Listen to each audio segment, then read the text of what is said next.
Dan hai, kembali lagi di Cinema Mania.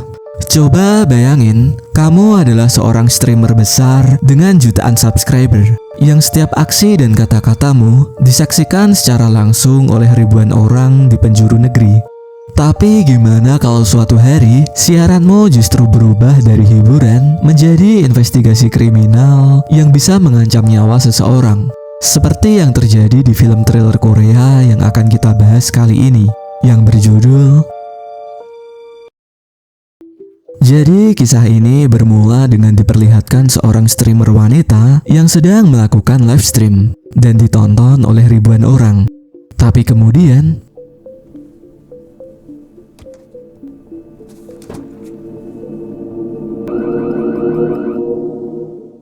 kita lalu beralih ke seorang streamer paling terkenal di Korea. Pria ini bernama Woo-sang, seorang streamer kriminal yang punya jumlah subscriber terbesar di Korea. Dia menjadi terkenal karena selalu membahas kasus kejahatan dengan cara yang berbeda, yaitu secara langsung dan tanpa filter, dengan live chat komentar, suara donasi, dan interaksi penonton yang real time. Setiap kali Woo-sang sedang live stream, selalu ditonton oleh ribuan penggemarnya, dan pasti menjadi trending nomor 1 di Korea. Di malam itu, dia sedang membahas kasus pembunuhan yang sedang viral di Korea, yang bahkan belum bisa terpecahkan oleh polisi, tentang kasus pembunuhan berantai yang korbannya adalah gadis-gadis muda. Menurut investigasi Woo-sang, para gadis yang menjadi korban memiliki ciri-ciri yang sama, yaitu mengenakan gaun berwarna merah, tangan diikat di belakang, dan sebagian pakaiannya diambil oleh pelaku untuk dijadikan koleksi. Woo-sang mengambil kesimpulan bahwa mereka semua dibunuh oleh orang yang sama, dan kemungkinan besar pelakunya adalah seorang pria berusia 27-33 tahun yang tinggal tak jauh dari lokasi kejadian. Investigasi Woo-sang lalu berlanjut ke salah satu klub malam terbesar di kota Seoul, yang menjadi lokasi terakhir kali pria yang dicurigai sebagai pelaku terlihat bersama salah satu korban.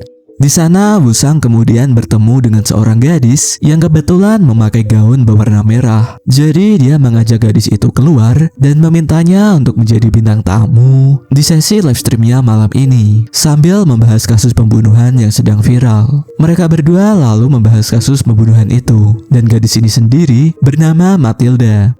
Di sekitar lokasi juga ditemukan sebuah simbol yang dibuat oleh pelaku, entah apa tujuannya. Tapi sebelum Matilda sempat menjelaskan kasus itu lewat sudut pandangnya sebagai seorang wanita, situasi di luar klub terlihat tak begitu kondusif. Jadi Woo-sang memutuskan untuk pindah lokasi. Mereka lalu kembali ke studio, dan di sana Woo-sang dan Matilda mencoba untuk membuat simulasi reka ulang adegan tentang bagaimana pembunuh berantai itu bertindak. Dan kemudian 살살해줘요. 시발려나. 너 좀 닥쳐라 이씨.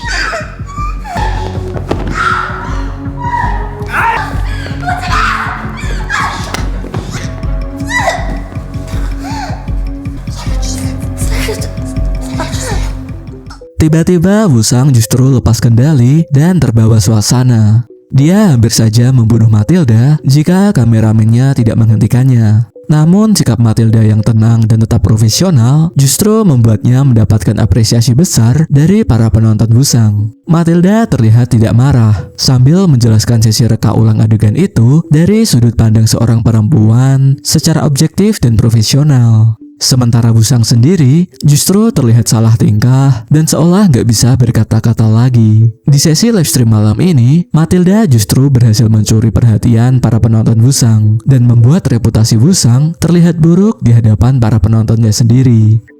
Kejadian kemarin ternyata berdampak besar pada reputasi Woo-sang. Kini dia nggak lagi menempati posisi teratas dari jajaran para streamer terkenal di Korea. Sementara popularitas Matilda justru terlihat naik dan mulai menggeser Woo-sang.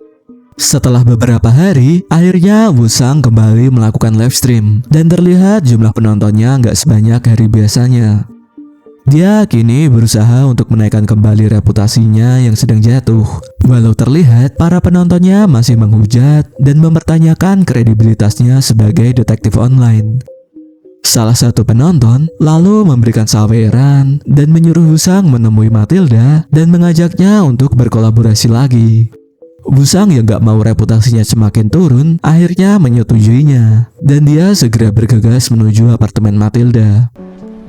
Setibanya di sana, Wusang mengetuk pintu, tapi nggak ada jawaban juga. Karena melihat pintunya yang gak terkunci, Wusang yang penasaran dan khawatir nekat masuk untuk memastikan kondisi Matilda. Apartemennya begitu gelap, berantakan, dan sepertinya nggak ada orang lain di sini. Wusang lalu memeriksa kamar Matilda dan mengecek komputernya untuk mengetahui apa yang sebenarnya terjadi. Dan kemudian, 마틸다가 방송을 준비 중이었던 것 같습니다. video itu sungguh membuat Wusang terkejut. Dia semakin penasaran apa yang sebenarnya terjadi dengan Matilda sebenarnya. Wusang lalu menghubungi Yerin, salah satu teman baik Matilda, dan menyuruhnya untuk datang ke sini sambil menjelaskan apa yang sedang terjadi. Tak lama Yerin datang dan menceritakan bahwa sebelumnya Matilda pernah bercerita kalau ada salah satu followernya yang sering menguntit dan terus terobsesi untuk mengganggunya. Yerin juga menunjukkan akun media sosial dari penguntit itu. Wusang lalu memanfaatkan akun milik Matilda sambil berpura-pura menjadi dirinya. Akhirnya Wusang berhasil mendapatkan alamat dari penguntit itu dan dia segera bergegas menuju ke sana. Setibanya di sana, terlihat bahwa apartemen itu berada di daerah terpencil yang suasananya begitu sepi. Wusang lalu nekat untuk masuk ke apartemen penguntit itu. Dan di dalamnya terlihat bahwa orang ini sangat terobsesi dengan Matilda. Semakin menguatkan kecurigaan Wusang bahwa orang ini pasti tahu tentang apa yang sebenarnya terjadi pada Matilda. Tak lama kemudian, dibantu dengan para kru, Wusang segera mengejar seorang pria yang dicurigai sebagai penguntit itu. Akhirnya dia berhasil menangkapnya dan segera melakukan interogasi. Pria itu terlihat menangis. Dia bernama Lee. Walau dia mengaku memang mengidolakan Matilda, namun bukan dia yang telah menguntit atau menculiknya. Dia hanya sebatas melakukan stalking dari media sosial saja. Namun Wusang gak menyerah. Dia seakan gak percaya dengan ucapan Lee dan berusaha untuk membuat Lee mengakui perbuatannya. Tanpa disangka, tiba-tiba penculik yang asli justru muncul dan menampakkan dirinya yang sedang menyekap Matilda. Pria bertopeng itu seolah menertawakan Wusang karena telah salah tangkap orang. Dengan bangganya, dia mengejek sambil memberikan tantangan kepada Wusang. Jika dalam 1 jam dia nggak bisa menemukan lokasinya, maka Matilda akan dia bunuh. Ancaman itu terdengar sangat serius. Seketika sesi live stream ini justru berubah jadi permainan hidup mati antara detektif online dan seorang pembunuh berantai yang kejam. Wusang kemudian mendapatkan petunjuk dari salah satu bengkel yang mengenali bentuk apartemen pria bertopeng itu. Dengan baik hati mereka juga mengantarkan Wusang dan para kru yang terlibat. Setelah tiba di lokasi yang dicurigai, Wusang segera berlari mencari ke apartemen yang dimaksud. Dan kemudian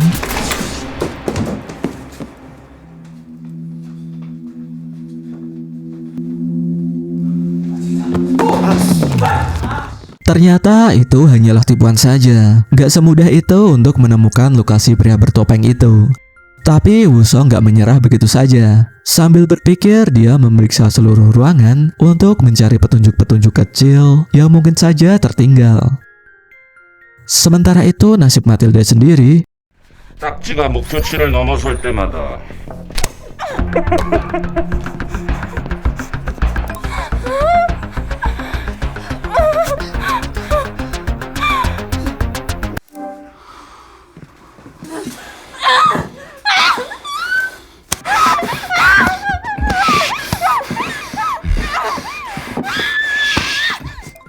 Di momen itu kameramennya justru memutuskan untuk berhenti dan pergi karena dia sudah muak dengan permainan yang berbahaya seperti ini. Tapi untung saja Lee mau menggantikannya. Pria bertopeng itu kembali menghubungi. Dengan bangganya, dia kembali mengejek sambil memprovokasi Wusang yang kembali gagal menyelamatkan Matilda. Sementara waktu yang tersisa gak banyak lagi. Tapi Wusang tetap gak menyerah. Dia berjanji akan menemukan pria bertopeng itu dan menyelamatkan Matilda. Wusang lalu menyadari sesuatu. KJ 당황한다. 아무 말이 없다. 너 여기 있네? 기분 하나, 둘. Itu berarti lokasi Matilda diculik tak jauh dari sini. Hal ini ngebuat Wusong merasa senang. Dia berbalik memprovokasi pria bertopeng itu sambil mengancam akan segera menangkapnya dan memenjarakannya. Wusong lalu mengetuk pintu apartemen di sekitar lokasi satu demi satu secara random, sambil berharap untuk segera menemukan lokasi pria bertopeng itu. Kini dia harus berpacu dengan waktu, karena waktu yang tersisa hanya tinggal beberapa menit saja. Pria bertopeng itu terlihat panik karena kecerobohannya sendiri justru membuat Wusong semakin dekat dengannya. Tak lama akhirnya Wusong berhasil menemukan lokasinya, dan kemudian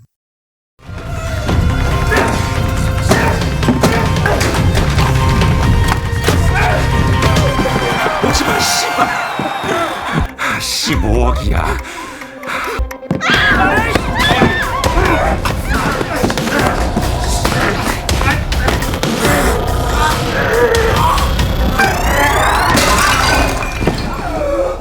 Namun Wusong menyadari sesuatu yang mencurigakan. Dia lalu menyuruh pria bertopeng itu untuk membunuh Matilda. Namun dia justru terlihat takut dan seolah gak berani. Ternyata ini sesuai dengan dugaan Wusong. Penculikan ini hanyalah settingan belaka yang sengaja dibuat oleh Matilda untuk meraih simpati dari para penonton dan menaikkan popularitasnya sebagai streamer alias sebagai panjat sosial belaka. Walau awalnya Matilda berusaha menyangkal semua tuduhan itu, namun para penonton yang melihat gak mempercayai ucapannya. Wusong akhirnya bisa memperbaiki reputasinya yang sempat menurun, dan kini live streamnya kembali ditonton oleh ribuan orang. Sementara Matilda sendiri akhirnya mengakui perbuatannya. Dia lalu melakukan klarifikasi sambil meminta maaf kepada para penonton yang telah dia tipu. Di malam itu, Wusong melakukan live stream bersama Lee. Pria itu berhasil mencuri perhatian para penonton karena kejujurannya dan keberaniannya dalam menemani Wusong membongkar kasus penculikan Matilda yang direkayasa. Wusong juga terlihat menyukai sikap Lee yang jujur dan rendah hati. Namun tak lama setelah Lee pulang, dia menyadari sesuatu tentang siapa pelaku sebenarnya dari kasus pembunuhan berantai para gadis bergaun merah. Wusong justru melupakan kasus itu karena drama penculikan Matilda yang menguras tenaga dan pikirannya. Wusong lalu menemukan lukisan di pintu garasi apartemen Lee yang bentuknya sama persis dengan yang ada di klub malam beberapa hari lalu. Wusong yang curiga lalu mendatangi apartemen Lee untuk memastikan dugaannya. Di sana dia menemukan rekaman seorang gadis yang menjadi korban. Dan kemudian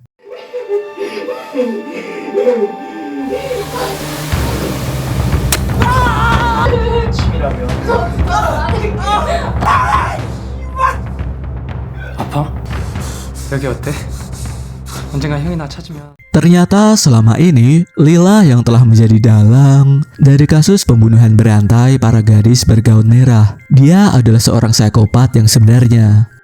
Wusong tak ingin mati di hadapan ribuan penontonnya begitu saja. Tanpa menyerah, dia berusaha sekuat tenaga untuk melawan Lee yang sudah memojokkannya.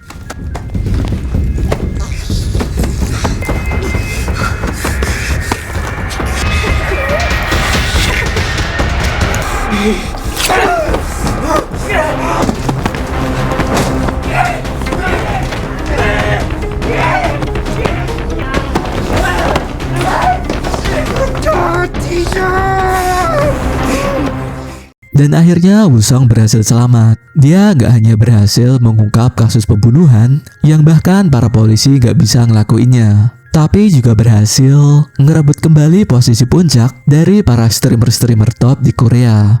Dan itulah akhir dari kisah ini. Jangan lupa like, share, dan subscribe biar kalian gak ketinggalan kisah-kisah seru lainnya. Terima kasih dan sampai jumpa.